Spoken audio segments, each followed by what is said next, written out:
Hello, everybody. Welcome to the Mission Control podcast presented by Apollo Media. You can follow us at Apollo HOU on Twitter. I'm your host, Josh Desma. You can follow me on Twitter as well at Apollo Des1. We have a pretty interesting conversation today with two unique individuals at Astros Future and at Astros Fans UK. We hear their story, their journey. We divulge and talk about some baseball and some things that happened over the off season and what we're looking forward to this season. Just right now, I want to let all you guys know, probably the cat is not out of the bag yet, and I'll get in trouble for it, but we are actually going to be at the Houston Flying Saucer on March 21st, Astros Gear pop-up store. We've teased it a bit online, but I'm going to come out and say it now on the podcast, break the news. March 21st, we'll be partnering up with the Flying Saucer at 705 Main Street downtown. We'll be there from 1 to 6 p.m. Saturday, March 21st. We'll have our gear, 3 shirts. We're going to be out there drinking some beers, talking some sports. So you guys come on out. We'll have some pretty cool discount codes for you guys to use that come to the store. So come on out, have a good time. And that was at Houston Flying Saucer. That address is 705 Main Street. And that is Saturday, March 21st, 1 to 6 p.m. Super excited for that. Super excited for partnering with someone that wants to promote the Astros, wants to get the season going. So we'll have some of the Apollo Media crew there. You can come out, meet and greet. We'll have a good time.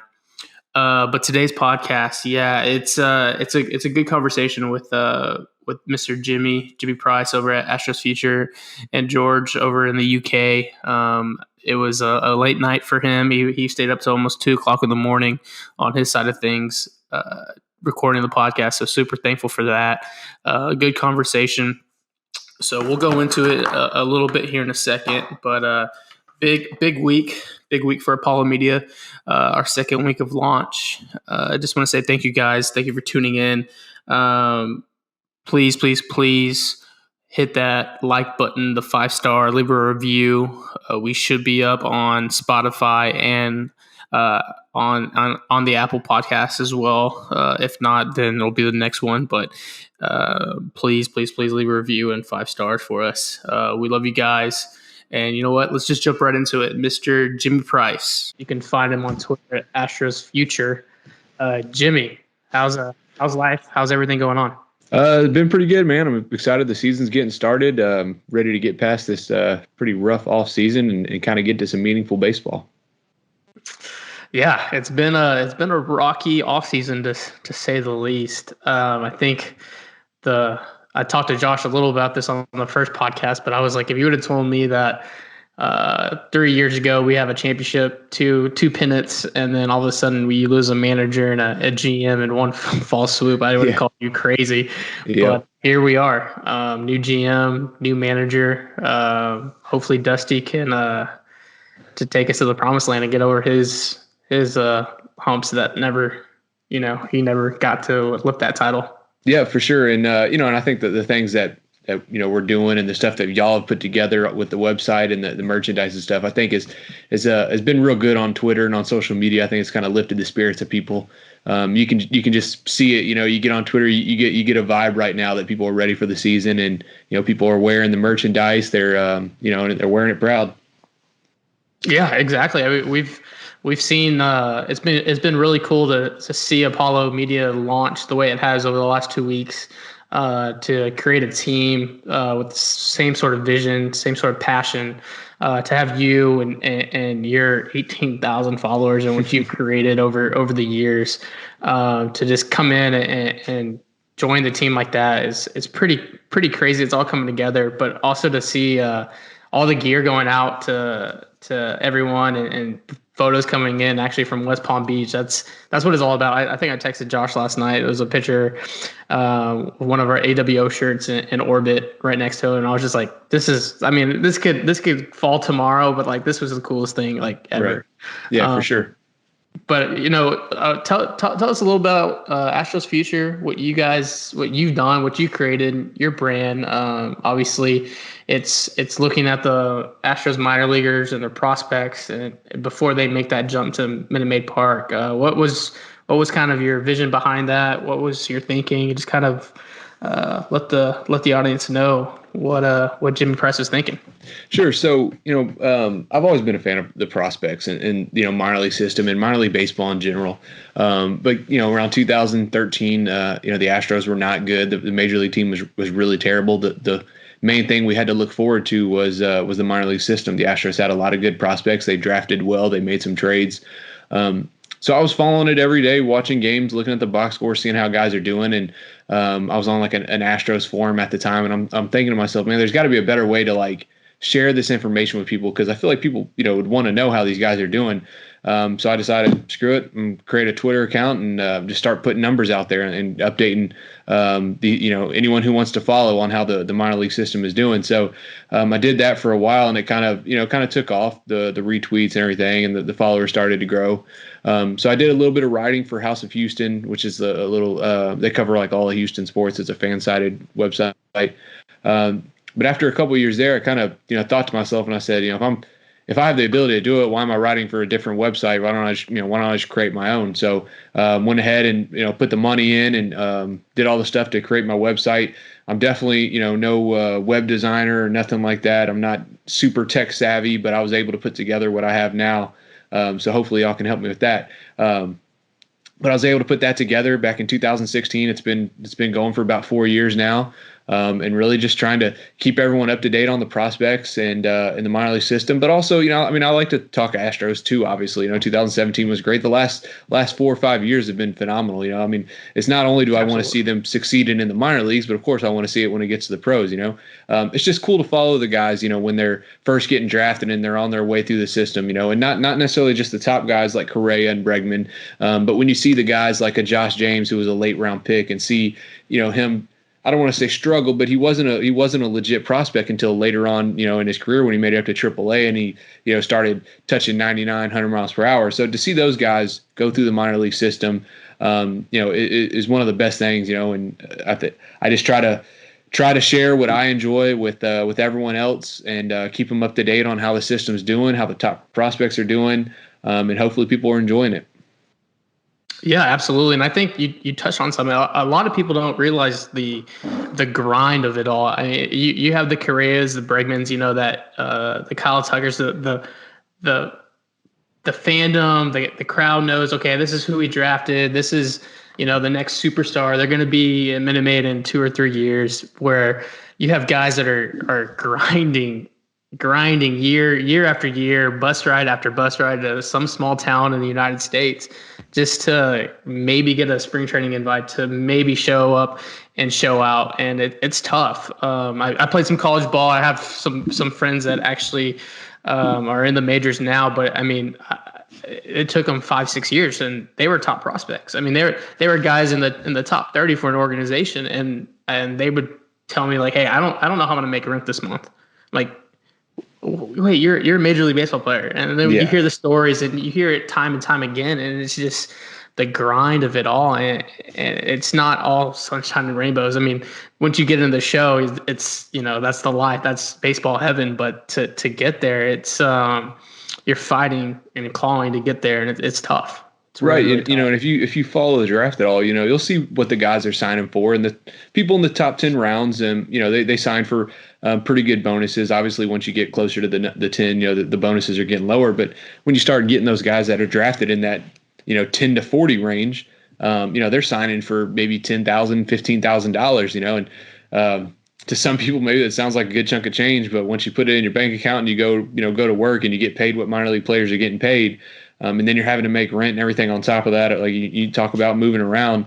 It's definitely a grind. But I think that's one of the good things about baseball, I guess, is that you have to go through a different grind to get to the major league level, unlike you do in the NBA and in the NFL, that where they're primarily just college and then you go in. The MLB is different, but I think that also kind of creates a what's the word I'm looking for? I think people appreciate the game. You know, they get up to the league and they know what it took, and they can look around at the 25 guys in the clubhouse and know that they all had to go through the same grind. Like you said, I mean, Carlos Correa was the number 1 overall pick.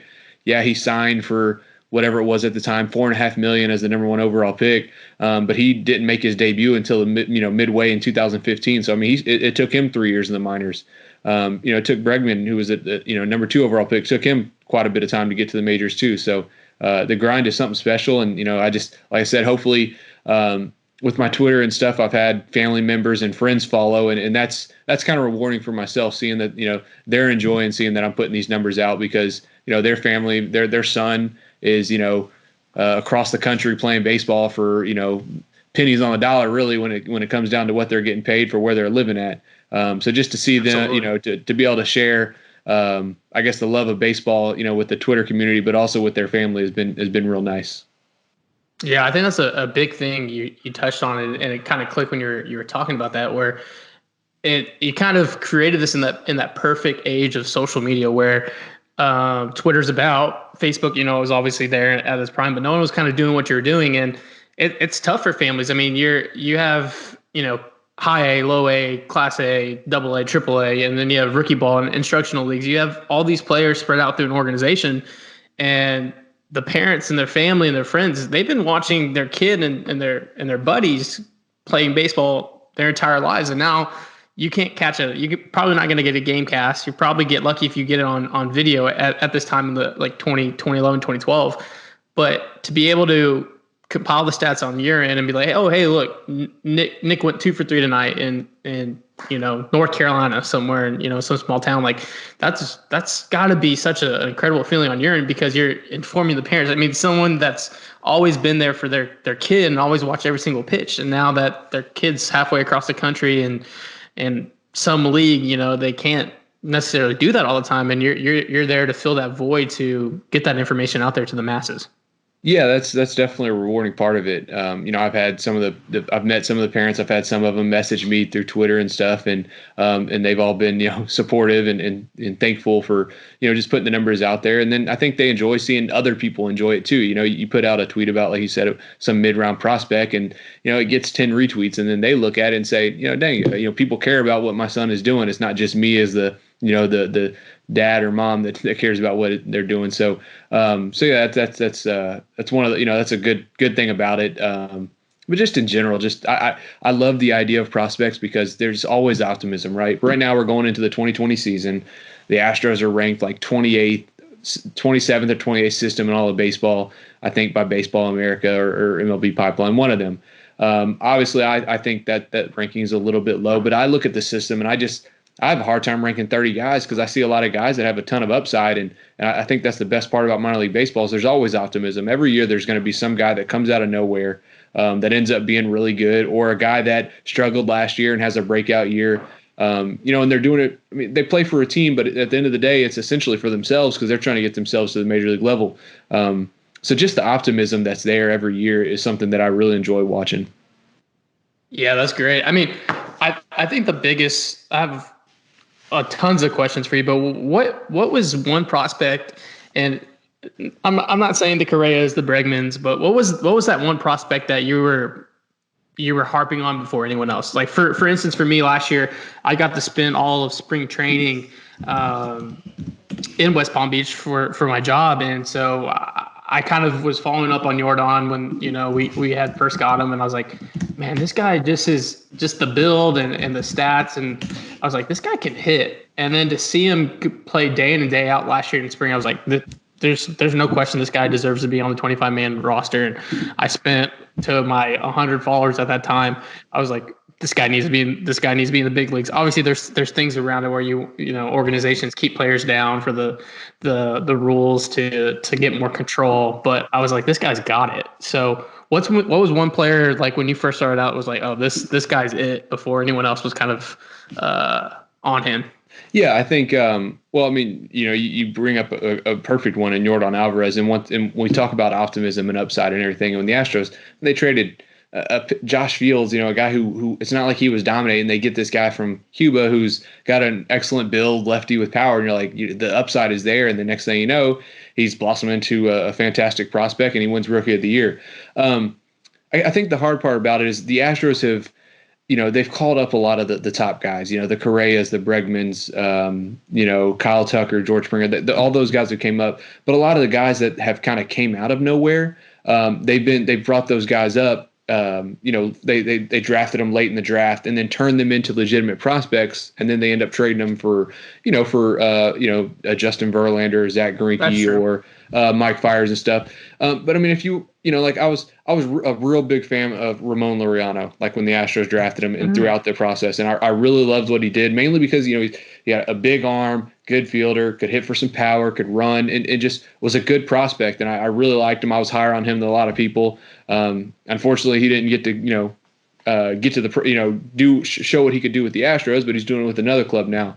But even I'm looking back at some of my old articles, and one of my breakout prospects for 2017 was Christian Javier, and now it's 2020, and we're talking about him as one of the best prospects in the system with a chance to make it as maybe the number 5 starter, if not now, maybe in the summer. Absolutely. So just to see guys like that, that was a guy that I thought had a lot of upside, and fortunately, he's met that upside. And then Abraham Toro Hernandez, used to be Toro Hernandez, but Abraham Toro was another guy that I really felt was, had a lot in his bat and had a lot of upside, and a guy that I thought was, potentially going to be a breakout guy. I thought he was going to break out in 2018. He had a solid season, but then 2019, last year, obviously had his huge season, came up and made an impact, and looks like a guy that hopefully can stick around. So every year I try to put out an article, with 3 or 4 prospects who I think can be a breakout prospect. And obviously they're not all going to hit, but so far I've had pretty decent luck, every year, at least nailing one of them. And like I said, that's the beauty of it, I guess. But, the Astros have, at least so far, and we'll have to see how James Click and his company does it. But we've seen them take the guys that, they haven't traded the top prospects. They didn't trade, Correa or Bregman or Tucker or Whitley. They've traded the guys that made themselves into legitimate prospects and then ended up moving them for players. So a lot of those guys that I liked ended up getting traded. Franklin Perez was another one, but he got traded for Verlander. But even then, I mean, that's still value for the organization. So if I had to choose one, I guess the number one early on was Ramon Laureano. That was a guy I was a big fan of early on when I got into the writing.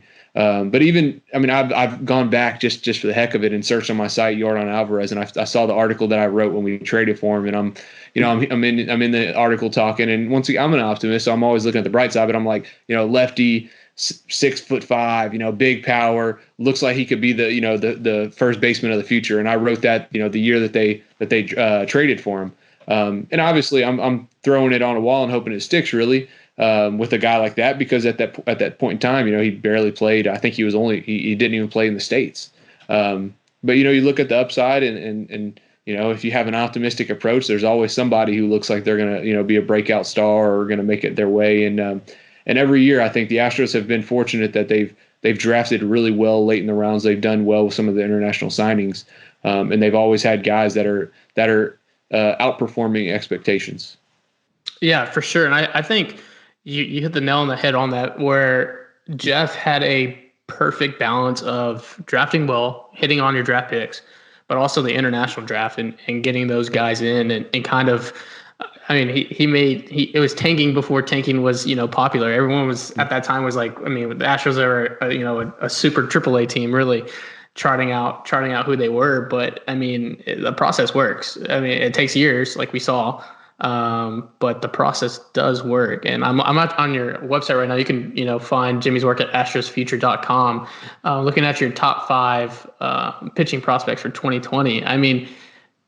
Everyone on here, the top 4 could be a starter in the majors. It's Forrest, Jose, Christian Javier, Brian Abreu. These guys could very well fill out the 4 and 5 spots that we have to fill out this year, and I wouldn't lose any sleep over any of these guys taking the rubber. Yeah, and once you nailed it right there, was saying that the only one that was a high pick was Forrest Whitley. Javier was signed for a pretty low amount, or Kitty was same thing. Belak was an 11th round pick. So the Astros have done well, and hopefully it continues to. And I have faith in James Click that he will, but hopefully it continues to. Where they use those mid round picks well, and they do well in the international signings. So that's you can draft well in the first 2 rounds, but to really build a deep system and a system that you can count on year in, year out to supply the team with prospects and to have prospects able to trade, you have to hit on those mid to late round guys, and you have to hit on some of those international signings. And fortunately, they've been able to do that so far. Absolutely. I got a Twitter question coming in from David Silva. His question to you is this. He goes, for Astros future, who are you looking at this year to have a breakout year in the minors? Well, I don't want to give out too much because I'm going to have an article coming out on that. Okay. But a guy that I've kind of started to look at, Chandler Taylor is an outfielder that the Astros drafted a couple years ago, and he's a little bit older than your typical prospect. But if you read on him, you get intrigued. He's a lefty that stands about I think a little over 6 foot, but he's got a nice build, huge power, and a huge arm in the outfield. So when you look at that, you see 2 tools that you could project a guy could take. That he can use those tools to get himself up to the big league level. So Chandler Taylor's a guy that hopefully, if he was in high A last year, if he makes his way up to Double A this year, and really shows off that power, he has to cut down on the strikeouts a little bit. But a big arm in the outfield, big power. I mean, he's kind of got that Adam Dunn mold to him that could stick in right field. So I'm really interested to see how he does. And like I said, I'm going to have an article coming out with about 3 or 4 of them. But I'll leave that one right there. Okay, perfect. And you can find that at astrosfuture.com. And of course, Apollo Media will be promoting that. I'm looking at him right now. Chandler Taylor. I mean, 6'1", 210, bats left, throws left. Went to Alabama. I mean, I'm buying all the stock. I'm telling you right now, I'm all in. I got the Jimmy stamp of approval. I'm gonna back up the Brinks trucks and we're buying all the stock. Yeah, so my top 30 will be coming out on Monday, but then the following week I plan on doing the breakout prospects, and I'm going to dive a little bit deeper into it to see. I'm not going to talk on them, but I'll throw out a couple names: Nathan Perry, a catcher, and Blair Henley, a relief pitcher that the Astros may turn him into a starter from the University of Texas. I'll just throw out those couple names that. And I saw Blair at Texas, and he's got some excellent stuff. Yeah, and the Astros got him, and they didn't have to sign him to a huge bonus and everything. And he didn't pitch a ton last year in the minors, but he's got the makings of a guy who could have a breakout season. So that's a couple names that'll be on that list. Nice. I guess and you kind of approach it to almost like a scout would, but you were writing during the change of. Because when I was in high school in 2011, when teams get drafted, they could throw any money in the world. Now there's a slot money for every individual slot in the draft, and it kind of changes the whole aspect of pretty much everything. Now you don't have kids signing in the 15th round for $1 million because the team, squirreled money away to pay this kid to sway him from college, and now you have the allotted $60K or whatever it is in that slot. But seeing that shift and that dynamic on the overall aspect, what did you see on the trickle down effect during the Astros? Like how did they approach it? Did you see that? Did you see that change, or you were just still day to day like, okay, this is not really a big difference?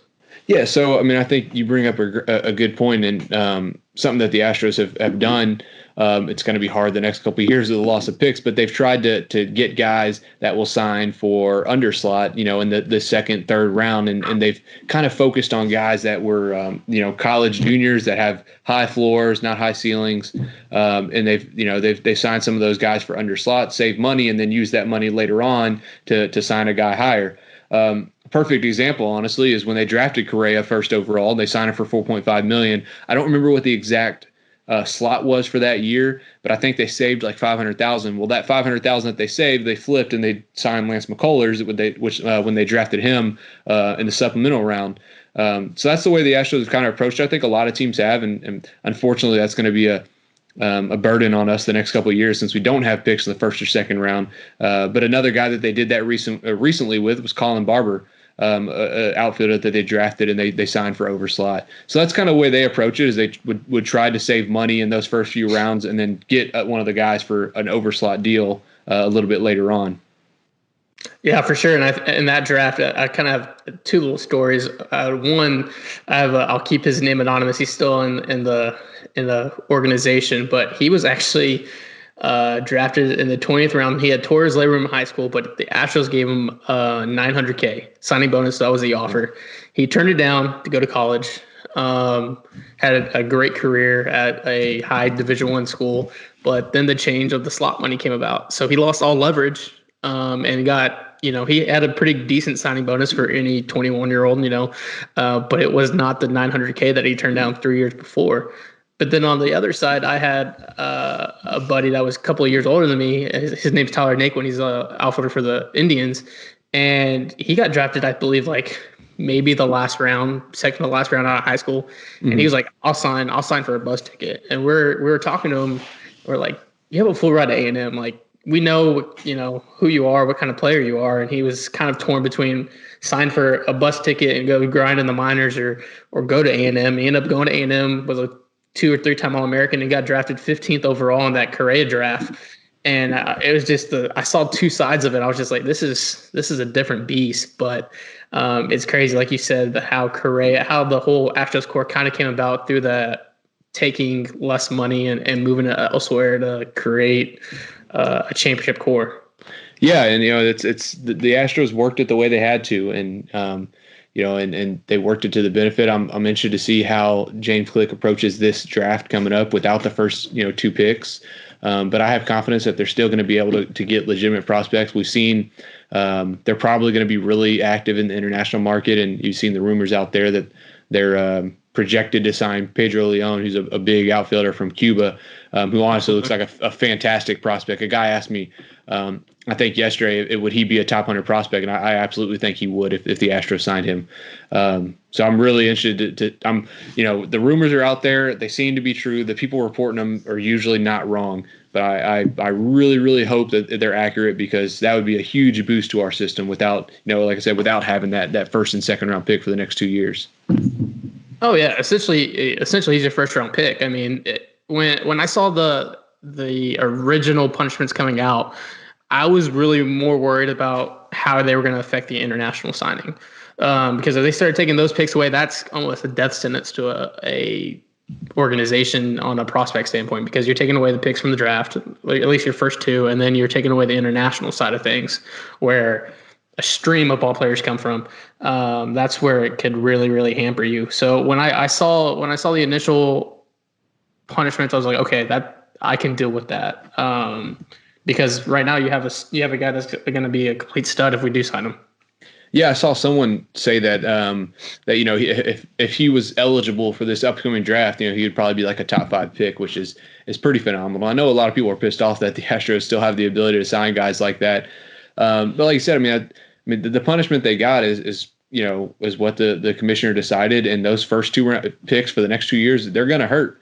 But at the same time, I was talking to a friend of mine about it and just thinking, you took away 4 picks from the Astros, right? Well, that's 4 players that could have had the opportunity to, join a major league organization. So it makes me wonder, would Manfred, decide to do something with those picks? Like, I mean, give them to another team, later on, or would they, would the Astros get 2 extra picks in the 40th round or something? Just because at the end of the day, that, like I said, that's 4 picks that could have been used to allow maybe a 22-year-old who just graduated college an opportunity to play Major League Baseball, and now he's not going to get that chance. Well, he may as an undrafted free agent, but yeah, if we would have lost the international money, that definitely would have put a big dent in the system. So hopefully they really.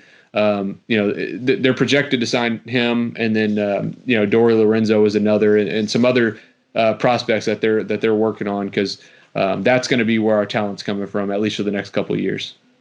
Yeah, and I think we're, like you said earlier, like how Baseball America has the Astros, ranked 27th, 28th of the farm system wise, but the cupboard isn't dry, and I hope everyone listening realizes that, because the Astros have used and used pieces to get arms, Greinke and Verlander. Even in the Fires trade, we gave away, Josh Hader, but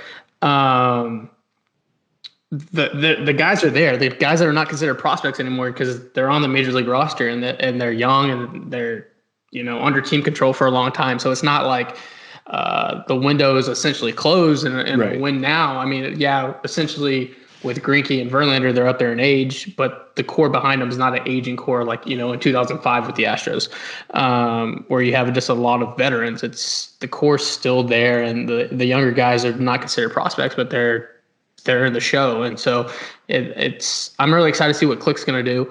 I think he has the same mindset, the same forward thinking, analytical thinking. Yeah. And the future's bright.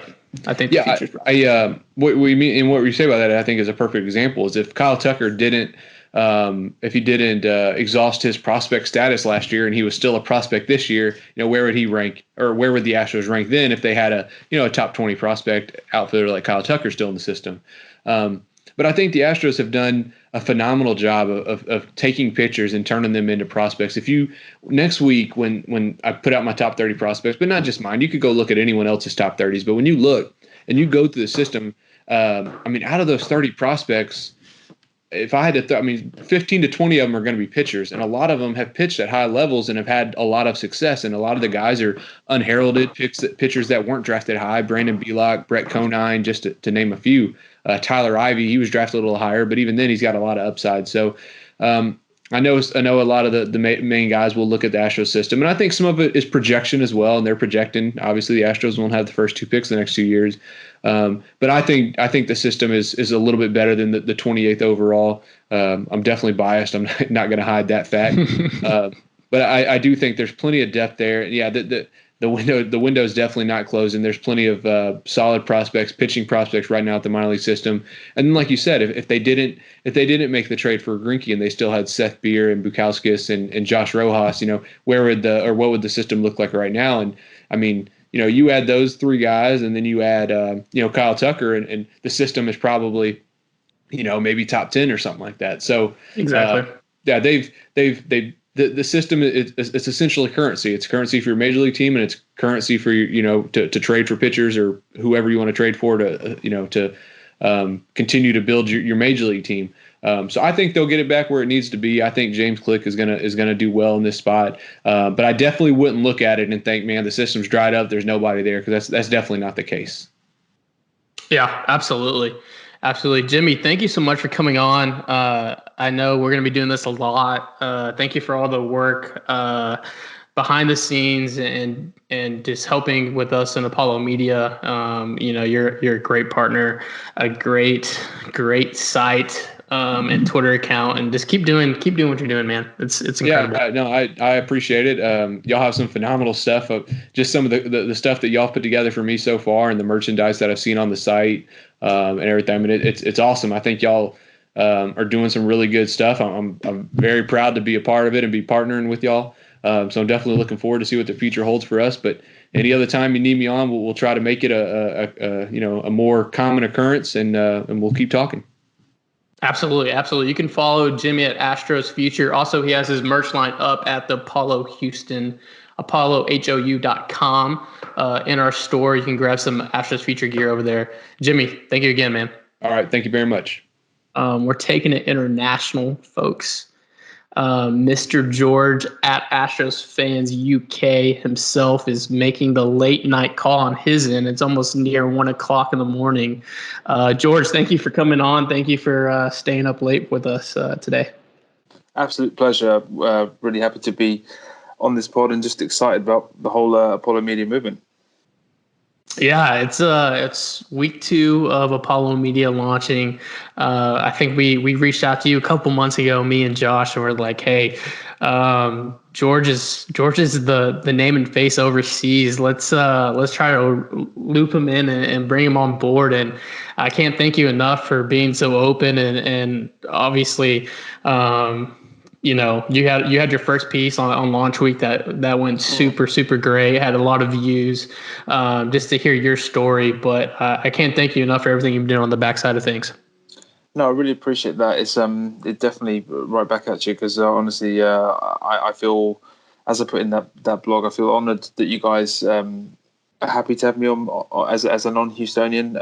I'm still yet to make my Houston debut, so I was originally looking to try and get there finally after 20 years this year. Unfortunately, family commitments meant it was not possible, but I've sort of tried to stake the claim with my wife to say that 2021 is definitely the year I will finally be making it out there.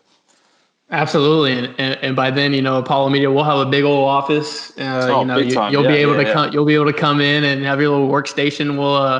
We'll have your tea ready for you, and it'll be fun. Yeah, man. I think I'll have my PA looking after everything, and yes, that sounds great.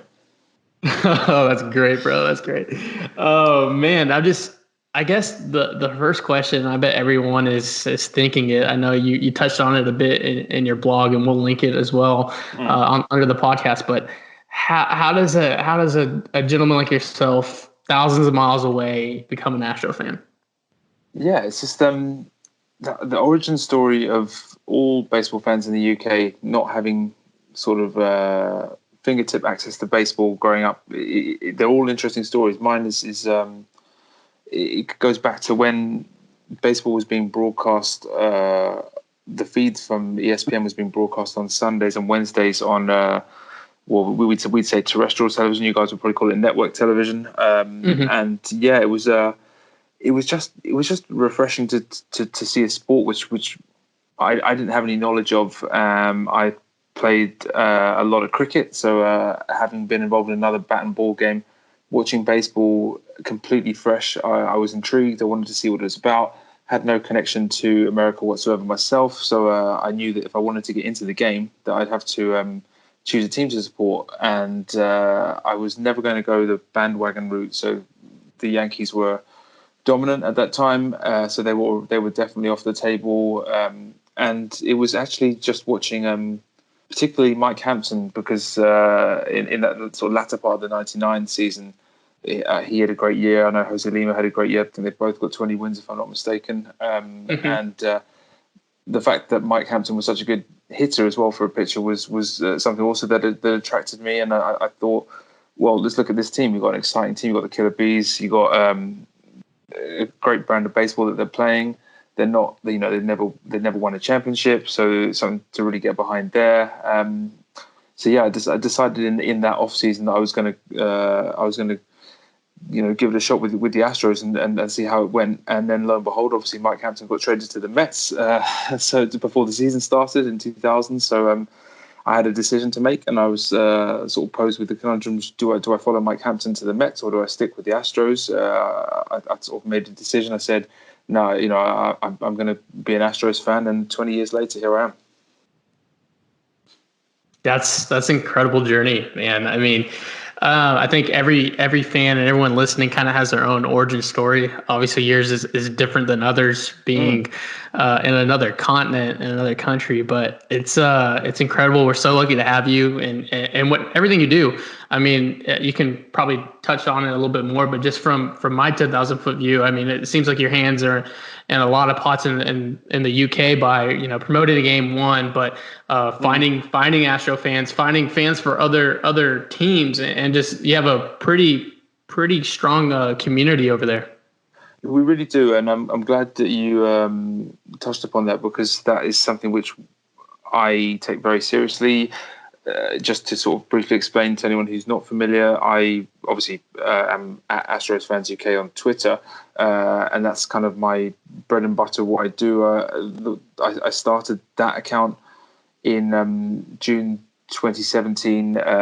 It was part of an event here, which they were inviting fans of all 30 teams to try to come together ahead of this MLB Battlegrounds, which was a slightly bizarre home run derby that they held in a place in London called Hyde Park, which so in the lead up to that, they tried to get this going. We met up at this event, all these different fans from different teams, and we'd started up our Twitter accounts, and we made a decision, a few of us then and there, that we really wanted to try and get something going in terms of like an organic kind of grassroots fan movement to try and cultivate, develop, and expand the game. And I've sort of taken that further upon myself with what I do with Astros Fans UK, and I take immense amount of pride in it to actually try and find, unearth, and connect every single Astros fan in the UK. We're up to about 100. I think it's 137 or 138 that I've found on Twitter, and I know that there are more on Facebook and probably on Reddit and Instagram. So I'm constantly trying to think of ways to expand my kind of reach and scope in that regard. And I just love the interactions I get online. I wouldn't do what I do if it wasn't for the great Astros fans that are out there, both in the UK and also worldwide. We just had Astros Fans DE1, which is a German sort of branch startup. We've got Astros Fans France. We've got 2 different Astros Fans Brazil. I've spoken to fans in, I think, Malaysia and Singapore, and it's honestly it's fantastic. Whilst the numbers are relatively sparse in terms of how they're spread, I know that there are more out there, and I know that the more we connect everyone, and I always make sure to introduce them to the home Astros fan base in Houston and across the US. I know that we can kind of build this brand together, and I'm sort of trying to do that job in terms of letting the Astros themselves know that I'm doing that job as well. And I feel like that's getting more success. And in terms of the UK scene, yeah, I'm part of a group which we started from that 2017 time called MLB UK Community. You can find us at MLB UK Community on Twitter. We also have a podcast which we started a month or so ago called a Podcast to be Named Later at PTBNL UK, which I'd certainly recommend having a listen to if you're interested to sort of hear what some UK viewpoints are on the game. I was just on there last week for the AL West preview, obviously talking about the Astros, and yeah, it's fantastic. We've got our live watch events movement called hashtag MLB Meetups UK, which again, I do all the graphical stuff, all the promo for it, and we are so committed to developing that, because we hold our events, MLB UK Community, in London, but there are also events which we push all over the country, all across the UK. We've had ones in Manchester, in Birmingham, in Nottingham, even up in Scotland, in Glasgow. We're looking to get ones in Edinburgh. So it's a labour of love. None of us get paid anything for it, but we work really, really hard at it. We've got good connections with MLB London, who are the sort of UK arm of MLB. We've got the London series coming up again in June. So yeah, I mean, we are very, very passionate about what we do. We don't ever consider ourselves better than the home fans in the US. It's just a case of we approach it in our own way, and we're really committed to developing that community aspect, and just sort of circling back to the Astro side of things. That's what I do, and I love the interactions I get during Astros games, because I have that kind of sort of slightly frenetic and frantic live texting I do during games, which live tweeting, sorry, I do during games, which people seem to enjoy. So yeah, bring on this season. Yeah, it's exciting, and to hear that passion and everything you're doing. I mean, like you said, you're not doing it for the paycheck. You're doing it because it's a passion of yours, and that's why we had to, when me and Josh started at Apollo Media, and how everything came about, we're like, let's find people that, yeah, they're talented, but two, they have to have passion. They have to have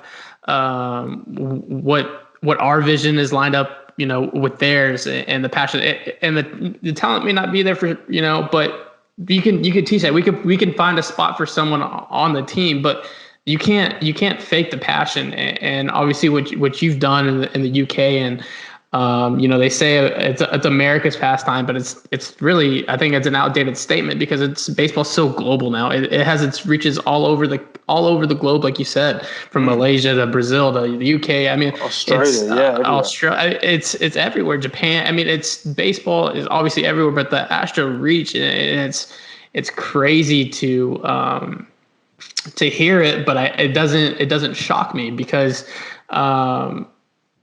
everyone has their own story. It's a game that anyone can fall in love with, and especially in a country where football is the premier sport, and then you have cricket and other sports. To see how, I mean, it's not like we talked off air, you're a Chelsea fan, but it's not you're not secluded to that. You also have such a deep passion for the Astros, and it's really remarkable to see, man.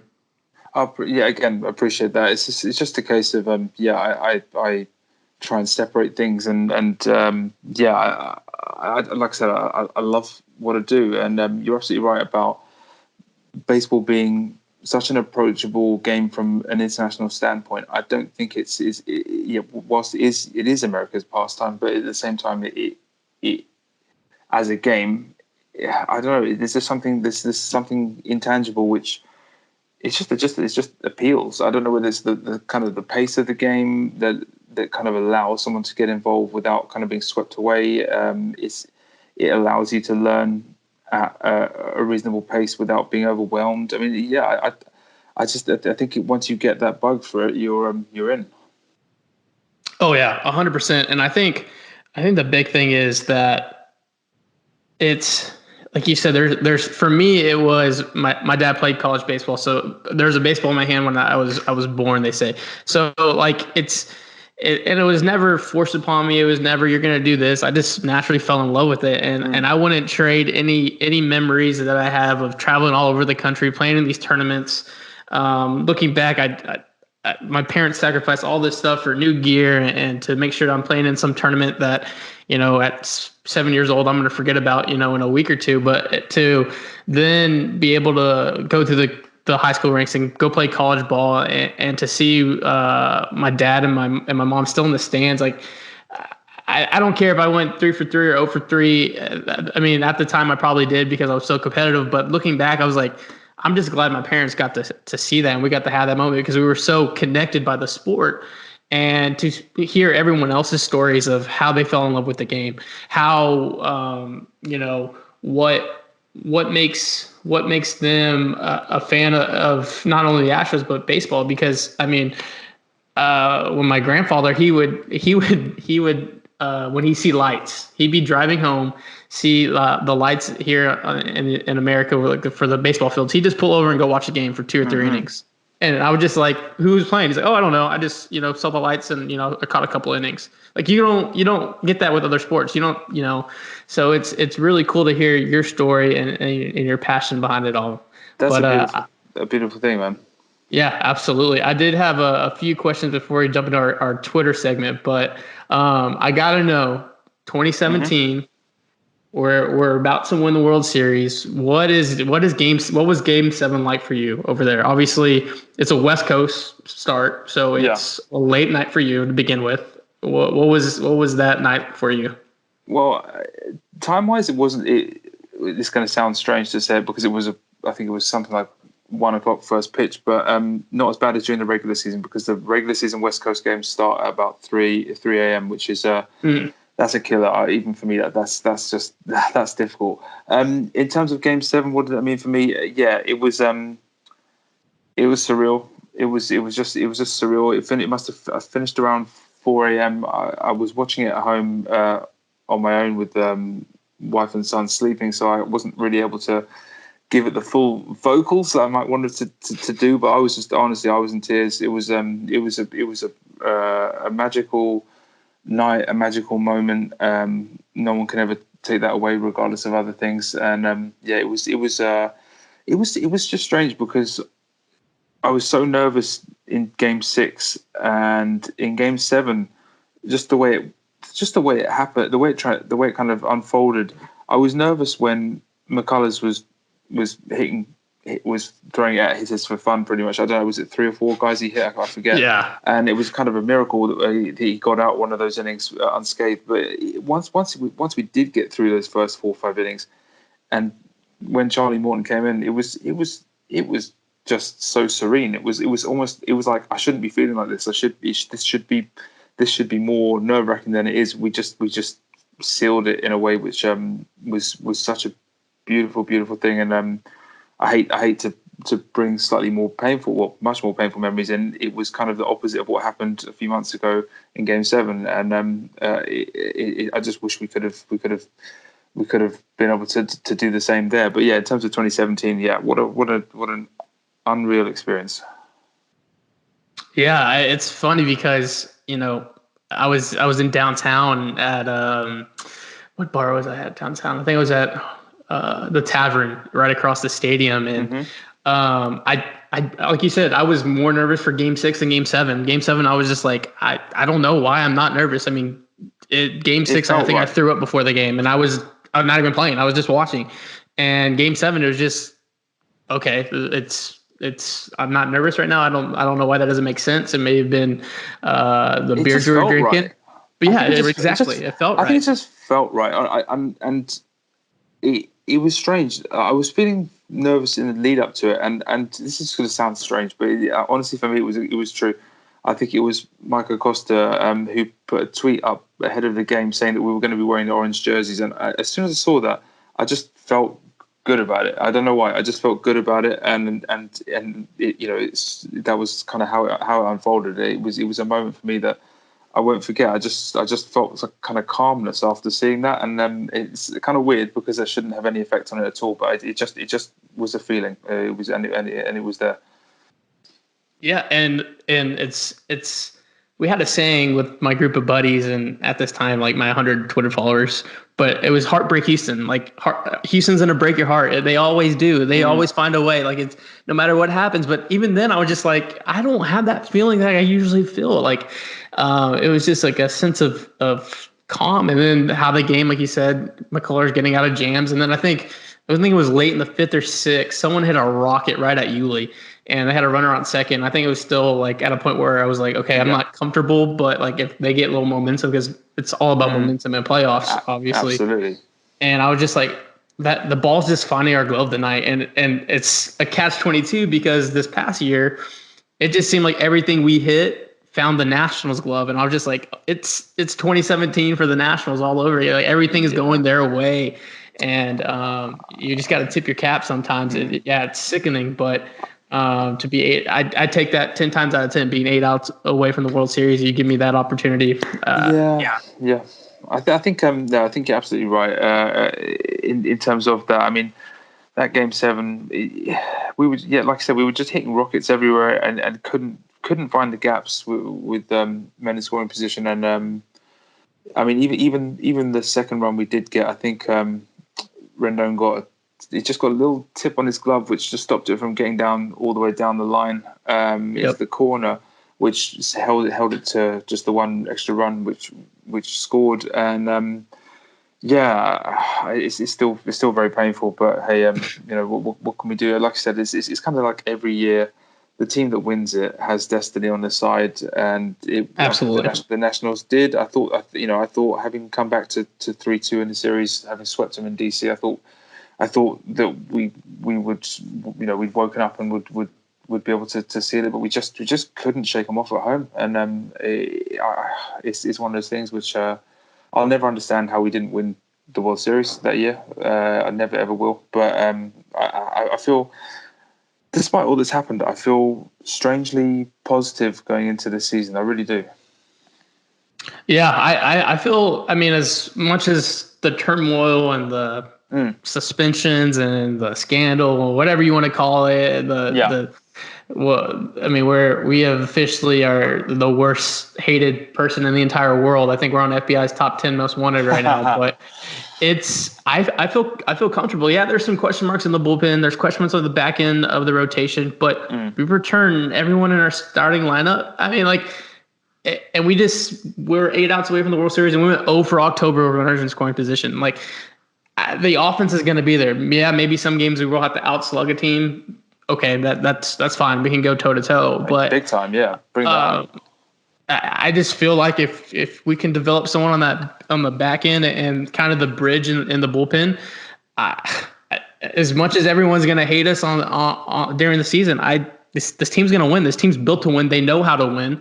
They know how to win in high pressure situations. I feel like people think that the Astros are going to just fold. The crowd's a little more rowdy. We just spent the last 4 years in October baseball. It's not going to be a crowd they haven't seen before. Exactly. Yeah, it may get annoying. Yeah, it's the regular season, but it's nothing they haven't seen. They're not. I'd be more worried if this team was 2017, where they're a little bit younger, more wide-eyed, but they're October veterans.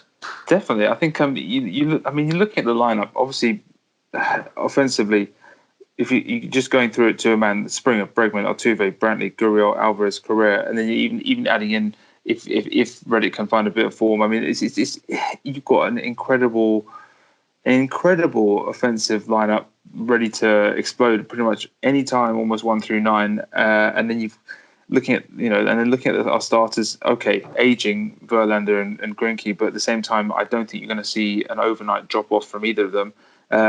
Big question mark: can Lance McCullers come back off his Tommy John surgery and hit the ground running, or is it going to be a tricky season for him? That's a big question. If it does work out for Lance this year, watch out, because I think I've got massive faith in Jose Urquidy. I'm hugely excited to see what he's got in store for us this season after a really good, to put it mildly, a really good debut season. I mean, his performance in the World Series game he pitched in was superb.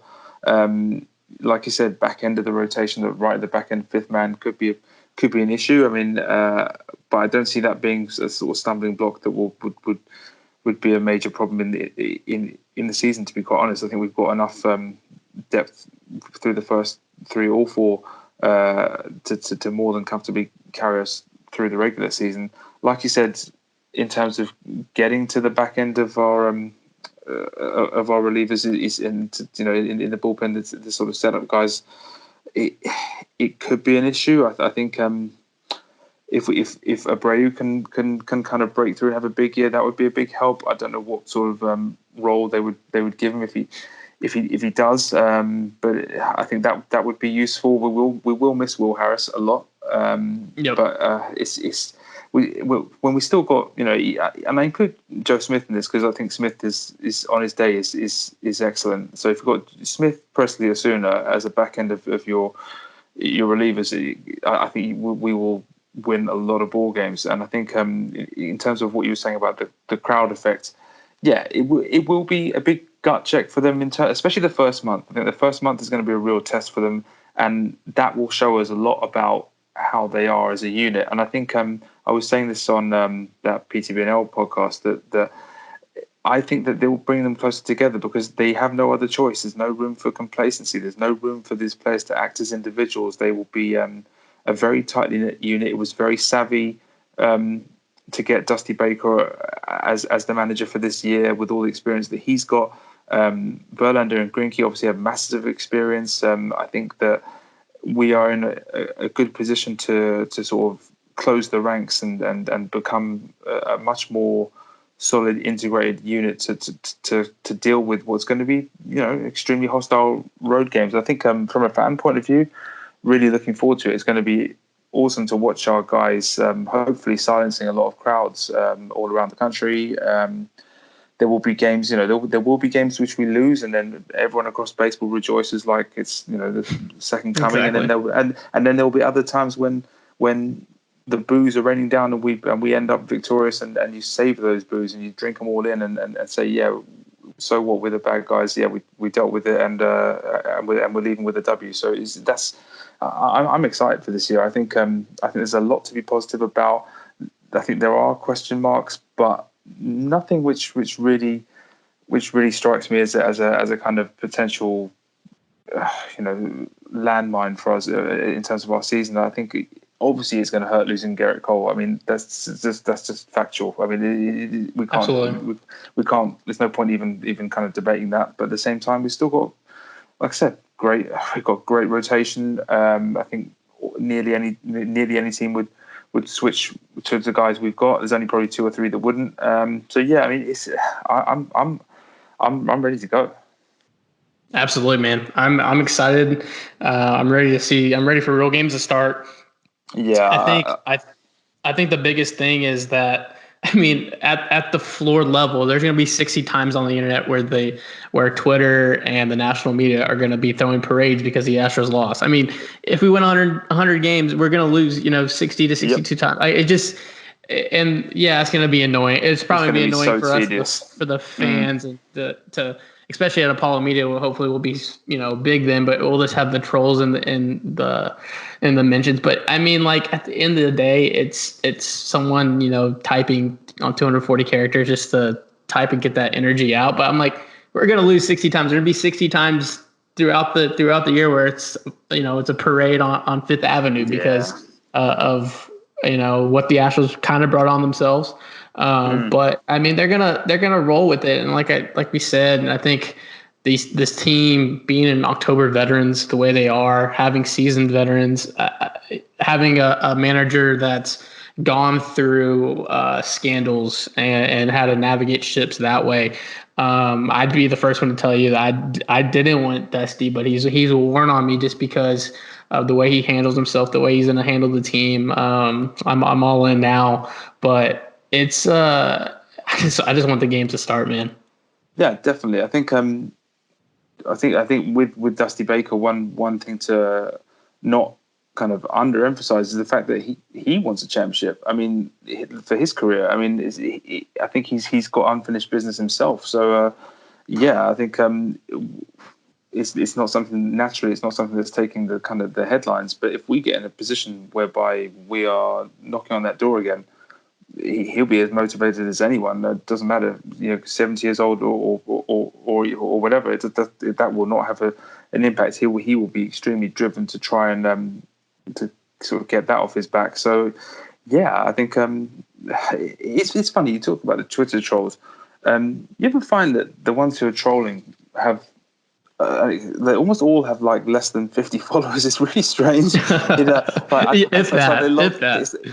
like they log on just to do that. And I sort of after a while when the punishment broke, you just looking at you stop responding to them because you think, I'm only going to respond to the people whose opinions are actually worth responding to. Like if someone I respect comes at me with something on that, I'll give them the time of day. But if it's some random person with like 3 followers on Twitter, I just, they can say what they want. I really don't care. Yeah, I mean, and it's almost like the cool thing to do is to hate on the Astros. So let's do it type of mentality. And it's crazy. I don't know if these people have never played the sport before or know the history of the game, but like, I'm not giving an excuse. The Astros treated, we got caught. We got ratted out. We got caught. Whatever it is. Yeah, we got the punishment. We're taking it.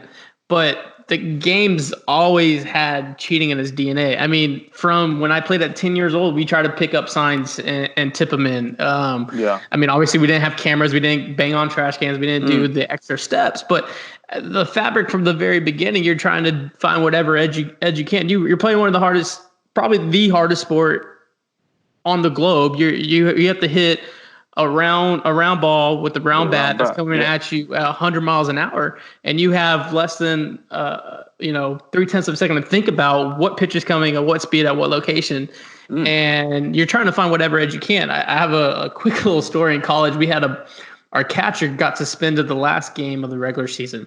So first round of our conference tournament, he had to sit out the game. So even then, and it's funny because we talked about in our group message that we still chat on, and he was going to try to pick up the signs from the coach from the outfield because he was suspended. So he was off to the side at our little beer garden, and he had a one of those horse heads, one of those costume horse heads, and he would put the horse head on if it was a fastball, and he'd have it off if it was a curveball, if you picked up the signs. And so, amazing. I mean, and it was right in our, as a right-handed batter, it was right down, the right field line, and we could see him. And so we had almost like a scheme going on trying to find the signs. And obviously he got too drunk on the beer garden where he had the helmet on the entire time. I was like, well, this dude just threw me 3 curveballs in a row. Like, it's not a fastball coming. But it's things like that. We were, in college trying to find ways like that. And so it's not pure, but I mean, like, it's part of the game. But we're just, you gotta wear it on the chin, and that's what they're going to do. And they're going to hear it. They're going to hear it pretty loudly in every stadium they go to for the first few months, like you said. But I'm excited to see how they're going to react to that. Yeah, I think is a very, very salient point to raise about the history of baseball. I mean, you're talking about doctored baseballs, corked bats, betting, PEDs, you name it. I mean, honestly, as much as we love baseball, it has a pretty sordid history going back, well over a century. So, and I think particularly, a lot of fans of other teams would do well to read that Sports Illustrated article that was by Tom Verducci, which chronicled over 100 years of illegal sign stealing in baseball from all manner of different teams, ones with literal buzzers, not made up buzzers, and all kinds of other things, telescopes and towels over the the outfield fence or whatever. And I think it's naive for people to just try and aim it all at the Astros. Yes, what the Astros did was wrong, unequivocally wrong, and there's no two ways about that. But I think the problem is that the Astros have been scapegoated for what is a wider issue, and the fact that you have so many different respected baseball writers, Jeff Passan, Ken Rosenthal, Craig Calcaterra, Tom Verducci, Evan Drellick, and others, they all mention the fact that it's believed that a number of high-profile teams are engaged or maybe even still engage in illegal sign stealing, and the fact that it's the Astros that have been popped for it is and with the kind of view that the Astros are this kind of ogre in baseball is a bit hard to swallow, really, because like you said, we'll take the punishment on the chin and the reaction that follows as it is, but then when the media kind of hypes it up further and whips everyone up into a frenzy to try and drive this issue of the Astros being everything that is wrong with baseball, that's not really something that we're prepared to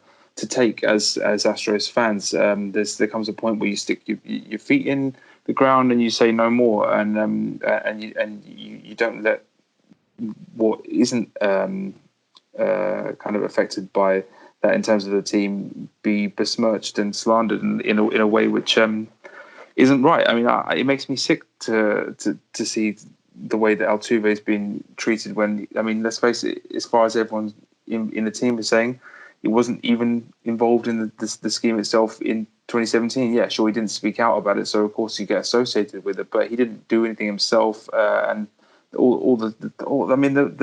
whole Buzzergate saga. I mean, it's ridiculous. It's insulting to the intelligence, and I despair at the people who ate up the sort of John Boy speculation threads, with line and sinker, and it's got to the point now where Altuve's career is affected by it, because people will now say that about him, despite the fact that there's absolutely not a shred of truth in anything that was said. So, it's hard not to get angry about it, because I'm sure I speak for pretty much every Astros fan on the planet. I love Jose Altuve, and I think he's it's the word legend doesn't do him justice, coming from his background. Coming from absolutely Venezuela and being the whole story about being told not to come back by the coaches, and then coming back and fighting his way through and proving himself again and again and again, and making it to the highest level in baseball and succeeding and being an absolute wrecking ball in the majors, despite being was it listed 5'6", but it's probably smaller than that. I mean, honestly, the guy is unbelievable, and it makes me so angry just to see what kind of treatment he's been given. Yeah, absolutely. I mean, George, I said I was 6'1", and I'm 5'10" and a half. I bet I was 6'1" in cleats. In cleats you get that extra inch and a half. So I don't know. I mean, like you said, Altuve is probably not all of 5'5", 5'6", but he's the best hitter in the game. Him and Trout. Awesome. But he's awesome, man. I really don't think we're having this conversation today if the Astros say beat Minnesota Twins in the ALCS and then beat the Cincinnati Reds in the World Series. I think the only reason why it is what it is because the Astros beat the Yankees and then they beat the Dodgers, and they've done that over the. I mean, we're the Yankees' daddy right now, and 3 times. It's the easiest to say it. I mean, in this last decade, we've owned them in the biggest moments, and I don't think it's this hysteric, this Buzzergate, all this stuff, if it wasn't for who we beat and their audience and what they stand for. But we beat them, and here we are. I'm excited to play them. It's even more juicy now that Garrett Cole is in Yankee pinstripes. Mookie is now a Dodger. I mean, I would love to run back the whole 2017 ALCS and World Series going against those two teams, because I mean, we could troll on our end and make fun of Cole's start today with 4 homers. I mean, he's still one of the best pitcher in the game, probably, and going into his prime. But I mean, it's gonna be fun. It's gonna be there's more drama, obviously, but Absolutely. it's gonna be a must watch baseball. I don't know. I try to watch every inning, like I said in the last podcast. Every at bat, every game's must watch TV because you don't know what's going to happen. You don't know if you have some rookie that comes in that's going to throw at Altuve's head because he was in college when the Astros won the World Series. Like, it's going to be hysterical at some points, but I love the atmosphere. I think it's going to be honestly great for baseball. I think Minute Maid Park's going to be rocking. I think every time they come back home, it's going to be an absolute madhouse. I think it has to be because I think as the fans see the reaction to the Astros around the rest of the country, they will certainly redouble their efforts to make Minute Maid Park a proper fortress and make it incredibly unpleasant for visiting teams. Obviously, within the boundaries of reason, not talking about violence, just in terms of just as a noise level. And I think, I'm pumped for it. Honestly, I even from afar, I think it's going to be awesome to watch. And I'm ready to see our guys, step up to that challenge on the road, and then look to continue the incredible home form we had from the regular season last year. And I just have an immense amount of faith in their abilities as a unit. I mean, the one thing which we all need to be better at this year is when we're trailing in games. Late on, I think we didn't overcome a single deficit from the seventh inning onwards last season, which was ultimately probably our downfall, to be quite honest. Because as soon as we went behind in Game 7, we never looked for a second like we were going to mount some sort of late fight back. So it's strange. That was almost the key difference between 2017 and 2019. Absolutely. I mean, 2019 was probably a better team, in fact, almost definitely a better team. But 100 times better team. They didn't have that steel to and a never say die attitude, which 2017 did. So it's if we can somehow get a blend of that, it will be something special. Yeah, I think you touched on it. Like in 2017, no deficit felt like it was out of reach. Where in 2019, it was just like we were down 1. It felt like we were down 10.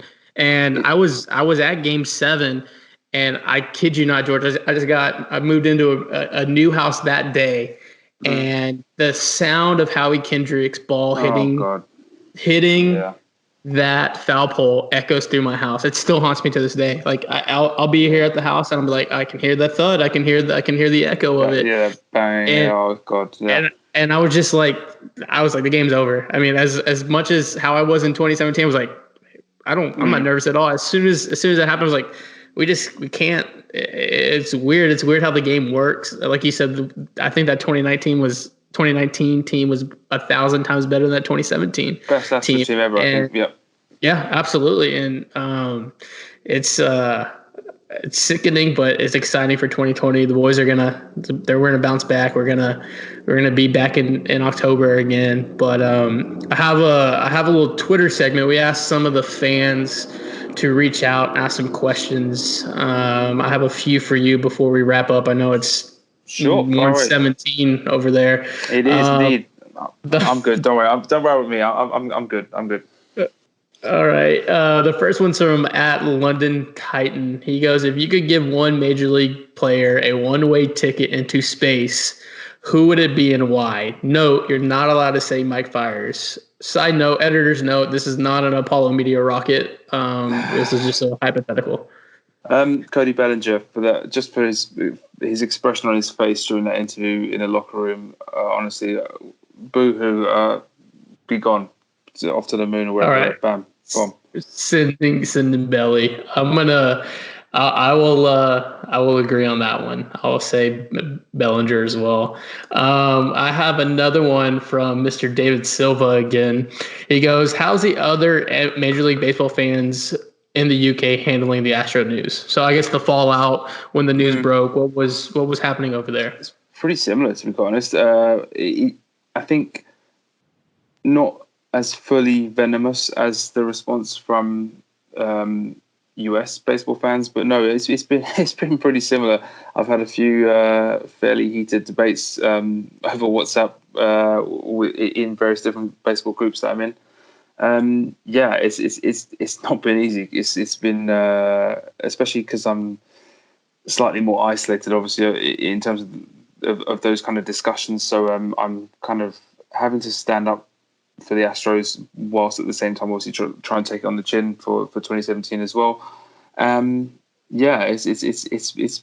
It's quite a difficult kind of balance to find, because obviously I will always defend our guys, but obviously not on things which they've been caught red-handed for.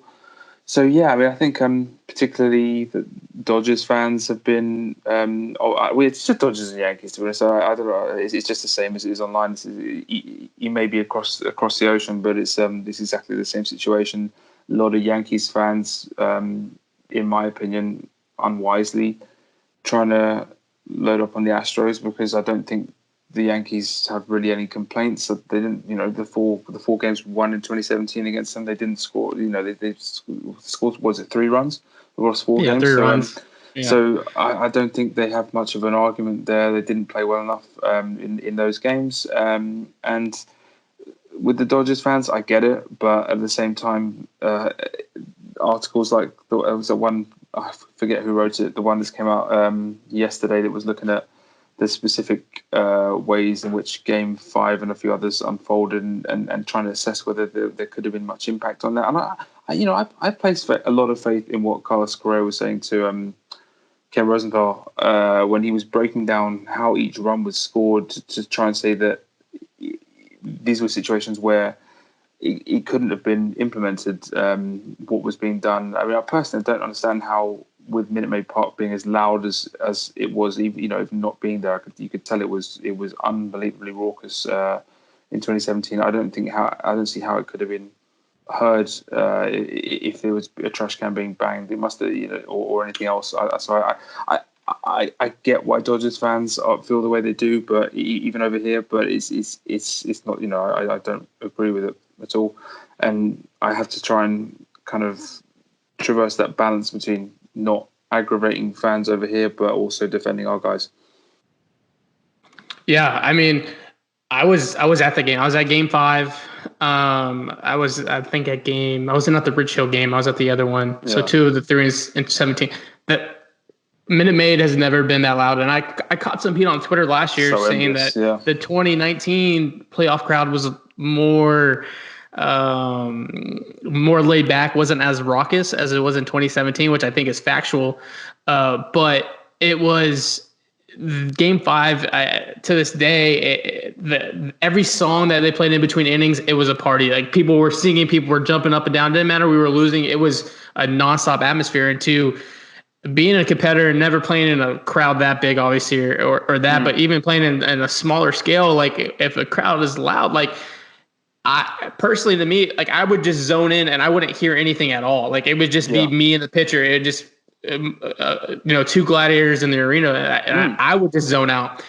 So to hear to say that the trash can banging was happening there, and they might have been doing it, I don't know. You can't give them the benefit of the doubt anymore, but there's no way they could hear that at the end of the day. 100%. It was something that I don't think, Game 5 is still the greatest game in baseball history. Iconic game. I'm enormously envious to anyone, including yourself. We're gonna get you. We're gonna get you to a game. We're gonna get you. Oh man, when I get there, I would say I'm probably looking. It depends on when the schedule's released in September, but I'd probably be looking at late May next year. I was looking at late May this year, but I think it'll be around then, probably half term. It's like the week off for kids at school, so I'll probably be looking to be able to take son and my wife then, and that's the one. So I want to try and get to as many games as possible while I am out there, but also I want to, I mean, sort of going on more of a Apollo Media angle than an Astros angle. I really want to sample Houston as well. I don't have any experience of being there, and I've heard so many great things from other UK fans who've been out there, and I have got so many great connections with Astros fans in Houston who are, they sell the place really, really well, and I'm very, very eager to get out there, sample the food, sample the city, just try and actually immerse myself in Houston culture and get involved with that, because from an outside perspective, it looks like a beautiful thing. Oh, absolutely. And the wheels in my head are already churning. We'll have a whole Astros UK video week where we just take you around Houston. Everyone, you can meet the Apollo Media team finally face to face. We'll take you around. We'll take your family to the games. We're gonna do a lot of good things when you get over here. So I'm excited for that. The next question, George, I have you from Josh Strohs. Mr. Joshua Hill. He goes, George, have you ever gotten to actually play baseball at all, even recreational? I haven't actually. Like I was saying, I played cricket for 18 years. I still want to get back to playing. I've had a kind of frustrating rotator cuff issue with my right shoulder, which has prevented me playing for the last few years. But I'm desperate to get back to that. In terms of playing baseball, no. When I was 10, bizarrely, we had at my primary school, which is elementary school for you guys. I was playing in a T-ball competition, which is kind of weird. I don't really know how that kind of came about. The team we played in won this competition. It was really cool as a little kid. But no, I never played baseball. The first time I actually swung a baseball bat in any sort of angle was actually a few weeks ago at this new place that's opened in London called Home Run House, which has got the kind of whole it's got the cages, but they're not baseballs. They're like kind of I don't know how to describe it. They're like they're sort of, I saw it on Twitter. I mean, it's a pretty cool concept. Yeah, it's cool. It's absolutely not the real thing. It's not even I have to be honest, it's not even the full real thing in terms of batting cages. They did have something similar, or something which was a bit more authentic. Last year's London series, they had this event called London Yards where they had proper batting cages. I didn't get a chance to, unfortunately, get involved with that. I was so busy doing different events and things around there, and I didn't really get a chance to do it. But I'd love to try playing baseball. There are certainly baseball teams over here. The leagues are as you'd imagine, they're fairly sort of just grassroots-ish. The facilities aren't necessarily that great, and the standard is variable. I wouldn't really know where to begin, because I wouldn't even know what position I play. In terms of cricket, I was a bowler, so obviously equivalent to a pitcher, and I was very driven in terms of what I did with that. But if I was playing baseball, I wouldn't necessarily want to be a pitcher. I think that the demands on the body are almost insane, because in cricket, when you're bowling, you run up and bowl, so the momentum, whilst it is still an unnatural action, it's slightly different from the way of pitching motion. It's like so explosive on the spot. You're not moving, and then suddenly your whole body's contorting, and the power's coming from your legs going up through your hips, and then through your chest, and then to your shoulder, and to your arm, and then releasing through your hand. It's just I don't know if I'd want to be a pitcher. To be quite honest, I'd probably rather see if I could. I don't know. You just want to hit bombs, George. George, you just want to hit bombs and make some plays. That's what you want to do. That's the one. So I don't know. Maybe stick me at. Well, I say stick me at first base. First is not an easy position to play. So I don't know. I'd probably give that a shot. I've given a really long-winded answer to this, but I haven't played, but I would certainly love to give it a go. That's awesome. We'll get you out on the field over here when you're stateside. Good. The next question I have is from Mr. at Rowdy Roughneck. He says, George, growing up in a country where soccer and rugby reign supreme, I don't know if rugby's big in the UK, but it is. It is. Yeah. What drew you towards the sport of baseball? And I know you touched on it a little earlier, but this was a little Twitter question we got. Yeah, I think it's more. Yeah, like I was saying, the pace of the game. It was like it's cricket, but it's not cricket. It's something that a different bat and ball sport. And I love the way, as an Englishman, I love the way that things are different from just looking at the whole American perspective. The way things are in baseball, in terms of just even the announcers. I mean, it's just everything was was kind of done in a different way that came across as quite cool. Love the uniforms. Love the way that the team histories are also unique and individual to the places that they represent. Yeah, I mean, the great stories. And the more you kind of learn about baseball, the more you get drawn in. Yeah, I think it's just something which really appealed to me. I'm not into the other major American sports, but baseball just clicked with me on every level, and I love it. That's incredible. Let me see what else. Do we have any more questions here? I don't think we do. I think that'd wrap up our Twitter segment. Was there any questions do you want to ask me? Yeah, I mean, I think we touched on a lot right now. I mean, I guess do you have any big projects in the pipeline for Apollo Media that you're thinking through that you wanna kind of tease a bit? I'm happy to. I like collaborating with you guys, and I also like just producing content. I think probably just more content related stuff like new shirts, new merchandise, new ideas. Well, obviously we'll see how the season goes. Sometimes like a player will make a quote which you think, wow, this has to go on a shirt immediately, and then bam, it's going to be a movement.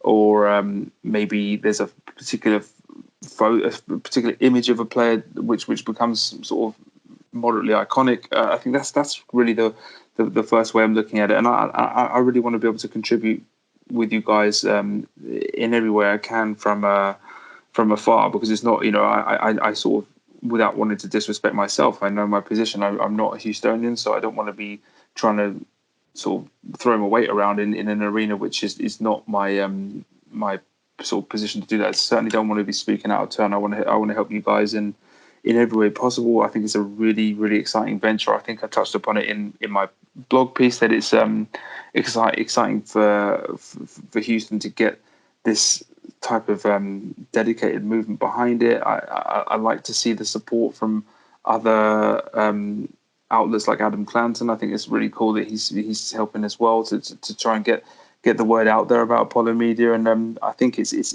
hopefully will build that momentum to become a bit of a snowball effect to where things get bigger and better, and and I think in years to come we'll be looking back and saying, wow, remember when we started this, and where we came from and to where we got to. And I think it's good that we'll be able to kind of carve our own path without and knowing not to fall into the traps and mistakes of other organizations and media outlets, and trying to avoid things perhaps like outlets like Barstool do with their kind of thing. I don't really find that a very attractive sort of way of doing things. Obviously it's what works for them, but I think in terms of what we want to do, it's, as far as I can see, we want to make something that's distinctly Houston, and I just want to be on board with part of that all the way. Yeah, I think you touched on it. Kind of what we've kind of said is, I guess, our mission statement, some would say, but our vision of Apollo Media was always to be a voice for. We say Houston sports. Obviously, Houston sports goes further than just the city limits, because it's across the country, across the world. But it's that voice that everyone can go to. They can wear our merch. They can go to Apollo, Media, check out what we're saying on Twitter, what we're writing on the blog, what new projects we have, and as we grow as a company, and as we get some new projects out there, get things, acquire new people. Like today, we just announced 3 guys that are going to cover the Rockets for us as we play the Clippers right now. Cool. It's little cool things like that as we grow the brand, that it's not us, it's a city, it's a global, it's for everyone, and that we're in the trenches for them. It's not a Houston Barstool, it's Apollo Media. It's a total different thing, and I think everyone that we've brought along has that right vision, and it kind of is lined up the way we're thinking. And I'm excited, man. Like you said, I just want to in a few years look back and be like, it's just some kids on Twitter. Look where we are now. And I can't, like I said earlier, thank you for everything you're doing. We're an international company now. That's 100%. You're handling all the international side of things. So it's a really, really cool thing to say. I'm just looking forward to growing, and it's inevitable that there'll be bumps and roadblocks along the way, but I think that's part of the beauty of it. That, the journey is the whole thing, and as long as we keep striving to expand and to learn from things that we do, and to always strive to be better. I think that the same goes for my own stuff, and I'm sure will for Apollo Media as a whole. Never to coin the 2018 hashtag, never settle. We don't settle for when we do something good. We want to try and go one further the next time. We always want to try and raise that bar, because people will latch onto that, and people will that will resonate with people, and they can kind of connect with that and jump on board. And I think it's a really exciting venture, and like I said, I'm honoured to be part of it, and I'm really pleased with how it started. Yeah, thank you, George. We'll wrap it up. I'll let you go to bed, man. It's 1:30 in the morning in the UK. Yeah. Oh man, I'm sorry. I'll make sure I'm not. I'm not late next time. Honestly, during the season, the game is just pretty much starting at this time, so don't worry about me. I've got some kind of weird sort of supernatural ability to operate off very little sleep. So yeah, I'm good. That's great. All right, cheers, bruv. Thanks, man. Really appreciate it. We'll chat later. Will do. Bye. Bye. Thank you for everyone tuning in to episode 1 of the Mission Control podcast.